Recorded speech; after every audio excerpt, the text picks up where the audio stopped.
എല്ലാവർക്കും നമസ്കാരം. ഞാൻ സരിത മഹേശ്വരൻ. ഇന്ന് ശ്രീകൃഷ്ണവിലാസ മഹാകാവ്യത്തിന്റെ 6ാമത്തെ സർഗത്തിലെ 35, 36, 37 എന്നീ 3 ശ്ലോകങ്ങളാണ് നമ്മൾ പഠിക്കാൻ പോണത്. 3 ശ്ലോകങ്ങളിലും അനുഷ്ടുപ്പ് വൃത്തം തന്നെയാണുള്ളത്. ഇന്ദ്രൻ ശ്രീകൃഷ്ണനെതിരെ യുദ്ധം പ്രഖ്യാപിച്ചുകൊണ്ട് പുറപ്പെടാൻ പോവുകയാണ്. അതാണ് പറയണത്. നമുക്ക് ആദ്യം 35ാമത്തെ ശ്ലോകം നോക്കാം. ക്ഷുദ്രദൈത്യവധോത്സിക്തം ഗൃഹീത്വാ കൃഷ്ണമാഹവേ സഹസൈവ കരിഷ്യാമി ഗോകുലം രോദനാകുലം. ആദ്യം പദച്ഛേദം പറയാം. ക്ഷുദ്രദൈത്യവധോത്സിക്തം ഗൃഹീത്വാ കൃഷ്ണം ആഹവേ സഹസാ ഏവ കരിഷ്യാമി ഗോകുലം രോദനാകുലം. ഞാനിനി ഇപ്പൊ തന്നെ പുറപ്പെട്ടിട്ട് അമ്പാടിയിൽ പോയിട്ട് എന്താ ചെയ്യാൻ പോണത് എന്ന് പറയാണ്.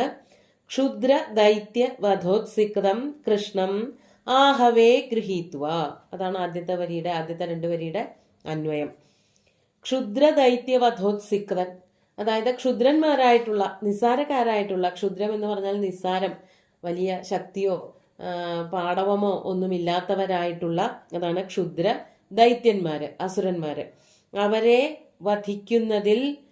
വധിച്ചിട്ട് ഉത്സിക്തൻ എന്ന് പറഞ്ഞാൽ അഹങ്കരിച്ച് നടക്കുന്ന, അതായത് നിസാരക്കാരായിട്ട് കുറച്ച് അസുരന്മാരെ ശ്രീകൃഷ്ണൻ തന്റെ കഴിവുകൊണ്ട് നിഗ്രഹിച്ചു. ആക്രമിക്കാൻ വന്നപ്പോൾ, അമ്പാടിയിലേക്കൊക്കെ വന്നപ്പോൾ അവരെ നിഗ്രഹിക്കേണ്ടായി. അതുകൊണ്ട് ഇപ്പോൾ കൃഷ്ണൻ ഭയങ്കര പൊങ്ങച്ചക്കാരനായിട്ടിരിക്കുകയാണ്, അഹങ്കാരിയായി തീർന്നു. അതാണ് ക്ഷുദ്ര ദൈത്യ വധ ഉത്സിക്തം. ക്ഷുദ്രന്മാരായിട്ടുള്ള അസുരന്മാരെ വധിച്ചത് കൊണ്ട് അഹങ്കാരിയായി തീർന്നിരിക്കുന്ന കൃഷ്ണനെ ആഹവേ ഗൃഹീത്വ, ആഹവത്തിൽ, ആഹവം യുദ്ധത്തിലേക്ക് വിളിച്ചു വരുത്തിയിട്ട്, അതായത് കൃഷ്ണനെ പോരിന് വിളിച്ചിട്ട് ആ യുദ്ധത്തിൽ വെച്ച് ഞാൻ അവനെ പിടിക്കും, എന്നിട്ട് വധിക്കും ചെയ്യും എന്നാണ് പറയുന്നത്. അല്ലെങ്കിൽ ഗോകുലത്തിനുള്ള പണി കൊടുക്കും എന്ന്. ആഹവേ ഗൃഹീത്വ സഹസായേവ ഗോകുലം രോദനാകുലം കരിഷ്യാമി. പെട്ടെന്ന് തന്നെ, വൈകാതെ തന്നെ, ആ യുദ്ധം ചെയ്തുകൊണ്ടിരിക്കുമ്പോൾ തന്നെ ഗോകുലത്തിനെ മുഴുവനും രോദനാകുലം കരിഷ്യാമി, ഉറക്കെ കരയുന്ന വിധത്തിലാക്കി തീർക്കും. രോദനാകുലം, കരയുന്നത് കൊണ്ട് ആകുലന്മാരായി തീർക്കും ഞാൻ ആ ഗോകുലത്തിനെ എന്ന് പറഞ്ഞാൽ എന്താ അർത്ഥം? ശ്രീകൃഷ്ണനെ വധിക്കും തന്നെ. അതായത് യുദ്ധത്തില് കൃഷ്ണനെ വിളിച്ചു വരുത്തിയിട്ട് വലിയ ഘോരമായിട്ടുള്ള യുദ്ധം നടത്തിയിട്ട് കൃഷ്ണനെ വധിക്കും. കൃഷ്ണനെ വധിച്ചിട്ടുണ്ടെങ്കിൽ അത് ഗോകുലത്തിന് വളരെയധികം സങ്കടം ഉണ്ടാക്കുകയും ചെയ്യും. അതാണ് സഹസായേവ, വേഗം തന്നെ, യുദ്ധം തുടങ്ങിയിട്ട് അധികമാവുന്നതിന് മുമ്പ് തന്നെ ഗോകുലത്തെ ഞാൻ കരയിക്കും, ഉറക്കെ കരയിക്കും. എന്തുകൊണ്ടാണ് കരയിക്കണത് എന്നാണെങ്കിൽ കൃഷ്ണന്റെ വധം കാരണം. അങ്ങനെ എല്ലാവരും ദുഃഖിക്കേണ്ടതായിട്ട് വരും, ഞാൻ പകരം ചോദിക്കുമെന്ന് പറഞ്ഞുകൊണ്ട് ഇന്ദ്രൻ പുറപ്പെടുകയാണ് ചെയ്യണത്. അതാണ് 35ാമത്തെ ശ്ലോകത്തിൽ പറയണത്. നമുക്ക് 36ാമത്തെ ശ്ലോകം കൂടി നോക്കാം. കൃതാശ്മവർഷൈരഥവാ പുഷ്കലാവർത്തകാദിഭി ഗോകുലം സംഹരിഷ്യാമി ഗാവസ്തസ്യ ഹി ജീവിതം. ഇനി ശ്രീകൃഷ്ണനെ വധിക്കുക മാത്രമൊന്നുമല്ല ചെയ്യുക, അവിടെയുള്ള എല്ലാ സാധനങ്ങളും ഞാൻ മുച്ചൂടാക്കും എന്ന് പറയുകയാണ് ചെയ്യണത്.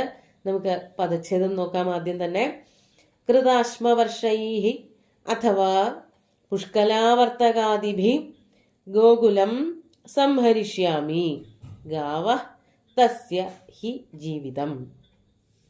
എന്താണ് ഇവിടെ പറയണത് എന്നാണെങ്കിൽ, ശ്രീകൃഷ്ണനെ വധിക്കും എന്ന് ആദ്യം പറഞ്ഞു, അതിനുശേഷം എങ്ങനെ ഗോകുലം നശിപ്പിക്കും എന്ന് പറയാണ്. കൃതാശ്മവർഷൈഹി അഥവാ പുഷ്കലാവർത്തകാദിഭി. അശ്മവർഷം, അശ്മം എന്ന് പറഞ്ഞാൽ കല്ല് എന്നാണ് അർത്ഥം. ഇവിടെ ഇന്ദ്രൻ കല്ലെറിയ എന്ന് പറയുമ്പോൾ കേവലം കല്ലല്ല, കട്ടി കൂടിയ മഞ്ഞ്, ആലിപ്പഴം എന്നൊക്കെ നമ്മൾ പറയാറുണ്ട്. അത് ചെറിയ അംശങ്ങള്, കഷ്ണങ്ങളായിട്ടാണ് നമ്മുടെ അവിടെയൊക്കെ വീഴുന്നതെങ്കിൽ നല്ല കനത്തിലെ വലിയ കഷ്ണങ്ങൾ വീഴുന്ന പ്രദേശങ്ങളൊക്കെ ഉണ്ട്. ഇന്ദ്രൻ വിചാരിച്ചാൽ വെള്ളത്തിന് പകരം കല്ലുമഴയൊക്കെ പെയ്യിക്കാൻ പറ്റും. അതാവും ഉദ്ദേശിച്ചത്. അങ്ങനെ കല്ലു വർഷിച്ചിട്ട്, കൃത അശ്മവർഷൈഹി, അശ്മം വർഷിച്ചിട്ട്, കല്ല് വർഷിച്ചിട്ട്. അതല്ല എന്നുണ്ടെങ്കിലോ പുഷ്കലാവർത്തകാദിഭി. എന്താണ് പുഷ്കലാവർത്തകങ്ങൾ എന്ന് പറഞ്ഞാല്? പ്രളയകാല മേഘങ്ങളാണ് പുഷ്കലാവർത്തകങ്ങൾ. വലിയ മേഘങ്ങള്, ധാരാളം എത്രയാ ആ മേഘങ്ങളിൽ വെള്ളം കൊള്ളാനുള്ള അളവ് എത്ര കണ്ടു വലിപ്പുണ്ട് എന്നുള്ളത് അളന്നു നോക്കാൻ പറ്റില്ല. അത്രയ്ക്കുള്ള വെള്ളം ഉൾക്കൊള്ളുന്ന ഭീമാകാരന്മാരായിട്ടുള്ള മേഘങ്ങൾ. ആ മേഘവിസ്ഫോടനങ്ങൾ ഉണ്ടായിട്ടുണ്ടെങ്കിൽ വെള്ളം മൊത്തം ആ പ്രദേശത്തേക്ക് വന്നു വീഴുകയും ഒരു പ്രത്യേക പ്രദേശത്ത് ആ വെള്ളം വന്നു വീഴുകയും ആ പ്രദേശം മുങ്ങിപ്പോവുകയും ചെയ്യുന്ന അത്രയ്ക്ക് വെള്ളം ഉൾക്കൊള്ളാൻ കഴിവുള്ള മേഘങ്ങളെയാണ് പുഷ്കലാവർത്തകങ്ങൾ എന്ന് പറയാം. മേഘസന്ദേശത്തിൽ അതിനെപ്പറ്റി പറയുന്നുണ്ട്. ജാതം വംശേ ഭുവനവിദിതേ പുഷ്കലാവർത്തകാനാം ജാനാമി ത്വാം പ്രകൃതി പുരുഷം കാമരൂപം മഘോന എന്നുള്ള 2 വരിയിൽ വായിക്കുമ്പോൾ തന്നെ കാളിദാസൻ പറഞ്ഞു വെച്ചിരിക്കുകയാണ്. യക്ഷൻ മേഘത്തെ നോക്കിക്കൊണ്ട് പറയാണ്, എനിക്കറിയാം അങ്ങ് പുഷ്കലാവർത്തകം എന്നു പേരുള്ള അതിഭീമമായിട്ടുള്ള വളരെ ഉന്നതമായിട്ടുള്ള മേഘത്തിന്റെ വംശത്തിൽ പിറന്നവനാണ്. ഞങ്ങളൊക്കെ നോക്കുമ്പോൾ ചെറിയൊരു അംശമായിട്ട് ചെറിയൊരു കഷ്ണമായിട്ടാണ് കാണുന്നതെങ്കിലും യഥാർത്ഥത്തിൽ മേഘങ്ങളൊക്കെ പുഷ്കലാവർത്തകന്മാരുടെ അത്ര വലിയ വംശത്തിൽ പിറന്നിട്ടുള്ള മേഘങ്ങളാണ്. മാത്രമല്ല മഘോനഃ കാമരൂപം, മഘവാവ് എന്ന് പറഞ്ഞാൽ ഇന്ദ്രനാണ്. ഇന്ദ്രന്റെ പ്രകൃതി പുരുഷനാണ്. പ്രകൃതി പുരുഷൻ എന്ന് പറഞ്ഞാല് സൈന്യത്തിലെ പ്രജ. അങ്ങോട്ട് പൊക്കോ ഇങ്ങോട്ട് പൊക്കോ അവിടെ പെയ്തോ എന്നൊക്കെ പറയുമ്പോൾ അപ്പൊ തന്നെ ചൂടോടെ കാര്യങ്ങൾ ചെയ്തു കൊടുക്കുന്ന ആൾക്കാരെയാണ് പ്രകൃതി എന്ന് പറയുക. പ്രകൃതി എന്നുള്ളതിന് സൈന്യം, പറഞ്ഞാൽ കേൾക്കുന്നവര്, അതിനായിട്ട് തയ്യാറെടുത്ത് നിൽക്കുന്നവര് എന്നൊക്കെ അർത്ഥമുണ്ട്. അപ്പോ അങ്ങനെയുള്ള ആളാണ് എന്ന് അറിയാം എന്ന് യക്ഷൻ മേഘത്തിനോട് പറയുന്നുണ്ട്. അതുപോലെ ഇവിടെ ഇന്ദ്രൻ പറയാണ്, പുഷ്കലാവർത്തകങ്ങളെ കൊണ്ടോ ആ ഭീമമായിട്ടുള്ള മേഘങ്ങളെ അവിടെ നിരത്തി നിർത്തിയിട്ടോ അതല്ലെങ്കിൽ കല്ല് വർഷിച്ചിട്ടോ ഒക്കെ ഞാൻ എന്തു ചെയ്യും? ഗോകുലം സംഹരിഷ്യാമി, ഞാൻ ആ ഗോകുലത്തിനെ എന്നേക്കുമായിട്ട് ഇല്ലാതെയാക്കും. അവിടെ ഒരു ഗോകുലം ഉണ്ടായിരുന്നു എന്ന് പറയേണ്ടി വരും. അതിൽ ഒരാളെ പോലും അവിടെ ബാക്കിയില്ലാത്ത വിധത്തിൽ അതിനെ ഞാൻ നശിപ്പിച്ചു കളയും. അതെന്തുകൊണ്ടാണ് ഞാൻ അത്രയ്ക്കും നശിപ്പിക്കുമെന്ന് പറയണത് എന്നാണെങ്കിൽ, ഗാവ ഹി തസ്യ ജീവിതം, പശുക്കളാണ് അവന്റെ ജീവിതം. അതായത് കൃഷ്ണനെ അഥവാ ഇനി വധിക്കാൻ പറ്റിയിട്ടില്ല എങ്കിൽ കൃഷ്ണന്റെ സ്വത്തായിട്ടുള്ള പശുക്കളെ മുഴുവനും ഞാൻ വധിക്കും. പശുക്കളെ ആരുടെയൊക്കെയാണോ, ഏതൊക്കെ ഗോപന്മാരുടെ പശുക്കളാണോ എന്ന് നോക്കിപ്പോയി വധിക്കും, ഗോപന്മാരെയും വധിക്കും. അപ്പൊ കൃഷ്ണൻ അങ്ങനെ ആരുമില്ലാത്ത ഒരാളായി തീരും. കൃഷ്ണനെ വധിക്കുമെന്ന് തന്നെയാണ് ആദ്യം പറയണത്. അത് പോരാത്തതിന് ദേഷ്യം തീരാത്തത് കൊണ്ട് ഗോകുലം മുഴുവനും ഉച്ചൂടാക്കും, പശുക്കളെ കൊല്ലും, പശുക്കളുടെ യജമാനന്മാരെയും വധിക്കും. അങ്ങനെ ഗോകുലം എന്ന് പറഞ്ഞൊരു സാധനം അവിടെ ഇല്ലാതെയാക്കും. വെള്ളം പൊങ്ങിയിട്ട് കല്ല് വർഷിച്ചിട്ട് അവരെയൊക്കെ എങ്ങനെ വേണമെങ്കിലും നശിപ്പിക്കാൻ എനിക്കറിയാം എന്നാണ് ഇന്ദ്രൻ അവിടെ കൃഷ്ണനോടുള്ള ദേഷ്യം മൂത്തുകൊണ്ട് ദേവന്മാരോടായിട്ട് പറയണത്. നമുക്ക് അടുത്ത ശ്ലോകം കൂടി നോക്കാം. 37ാമത്തെ ശ്ലോകം നോക്കൂ. ഇത്യുക്ത്വാ സ സമാഹൂയ പ്രേഷയാമാസ താൻ ഘനാൻ ആരുരോഹ ച മാതംഗം കൈലാസശിഖരോപമം. ഈ ശ്ലോകത്തിൽ ഇപ്പൊ ചൊല്ലിയ ശ്ലോകത്തിലും തൊട്ട് മുമ്പ് ചൊല്ലിയ ശ്ലോകത്തിലും അക്ഷരത്തെറ്റുണ്ട് സംസ്കൃതത്തില്. ഇവിടെ ആദ്യത്തെ 36ാമത്തതില് പുഷ്കലാവർത്തകാഭി എന്നാണ് പറഞ്ഞിരിക്കുന്നത്. അങ്ങനെ പറഞ്ഞാൽ പോരാ, അവിടെ വൃത്തഭംഗം വരും. പുഷ്കലാവർത്തകാദിഭി എന്ന് തന്നെ പറയണം. ഒരക്ഷരം കുറവുണ്ട്. 8 അക്ഷരമാണ് ഒരു വരിയില് അനുഷ്ടുപ്പ് വൃത്തത്തിനുള്ളത്.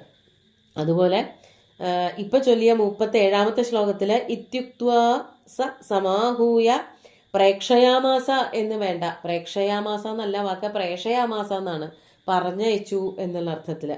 അതുപോലെ 4ാമത്തെ വരിയിൽ അവസാനം കൈലാസ ശിഖരോപം എന്നാണ് ഇതിൽ പറഞ്ഞിരിക്കുന്നത്. അതും അക്ഷരത്തെറ്റാണ്. കൈലാസ ശിഖരോപമം എന്ന് പറയണം. ശ്ലോകത്തിലെ പദച്ഛേദം പറയാം. ഇതി ഉക്ത്വാ സ സമാഹൂയ പ്രേഷയാമാസ താൻ ഘനാൻ ആരുരോഹ ച മാതംഗം കൈലാസ ശിഖരോപമം. വളരെ കുറച്ച് തന്നെ ഉള്ളൂ പദച്ഛേദം ചെയ്യാൻ. ഇവിടെ ഇന്ദ്രൻ യുദ്ധത്തിനായിട്ട് പുറപ്പെടുകയാണ്.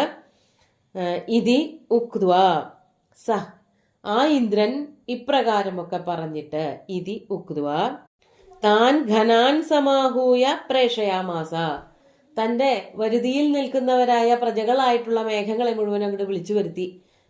എന്നിട്ട് ഓരോരോ ദിക്കിലും അങ്ങോട്ട് പോയി നിരന്നോളാൻ പറഞ്ഞു. പ്രേഷയാമാസ, പറഞ്ഞയച്ചു. ഗോകുലത്തിന്റെ മുകളിൽ പോയിട്ട് നിരന്ന് നിന്നോളാൻ പറഞ്ഞു. അതാണ് പ്രേഷയാമാസ, പറഞ്ഞയച്ചു. മേഘങ്ങളെ വിളിച്ചു വരുത്തുകയും ചെയ്തു. അവരെ എവിടെയാണ് പെയ്യേണ്ടത് എന്ന് പറഞ്ഞു കൊടുത്തുകൊണ്ട് അവിടേക്ക് പറഞ്ഞയക്കുകയും ചെയ്തു. ഇനി മേഘങ്ങളെ മാത്രം വിടുമെന്നല്ലാണ്ടായത്, താനും അതിന്റെ കൂട്ടത്തിൽ പോവുകയാണ്. അതിനു വേണ്ടിയിട്ട് എന്താ ചെയ്തത്? ഇന്ദ്രൻ കൈലാസശിഖരോപമം മാതംഗം ച ആരുരോഹ.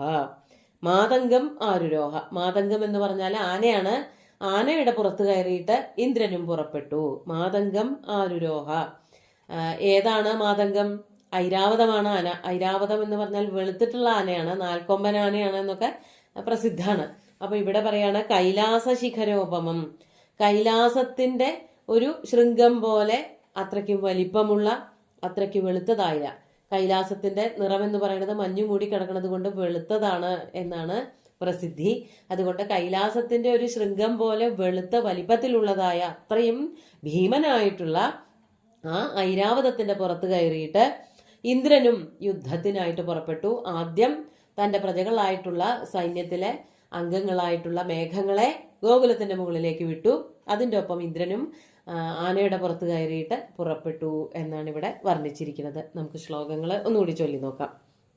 ക്ഷുദ്രദൈത്യവധോത്സിക്തം ഗൃഹീത്വാ കൃഷ്ണമാഹവേ സഹസൈവ കരിഷ്യാമി ഗോകുലം രോദനാകുലം കൃതാശ്മവർഷൈരഥവാ പുഷ്കലാവർത്തകാദിഭിഃ ഗോകുലം സംഹരിഷ്യാമി ഗാവസ്തസ്യ ഹി ജീവിതം ഇത്യുക്ത്വാ സ സമാഹൂയ പ്രേക്ഷയാമാസ താൻ ഘനാൻ ആരുരോഹ ച മാതംഗം കൈലാസശിഖരോപമം. അങ്ങനെ ഇന്ദ്രൻ യുദ്ധത്തിന് പുറപ്പെടുകയാണ്. സുന്ദരമായിട്ടുള്ള 3 ശ്ലോകങ്ങളും ഭഗവാന്റെ കാൽക്കൽ അർപ്പിച്ചുകൊണ്ട് ഗുരുവായൂരപ്പനെ സാഷ്ടാംഗം നമസ്കരിച്ചുകൊണ്ട് എല്ലാവർക്കും ശുഭദിനം നേർന്നു നിർത്തട്ടെ. നന്ദി.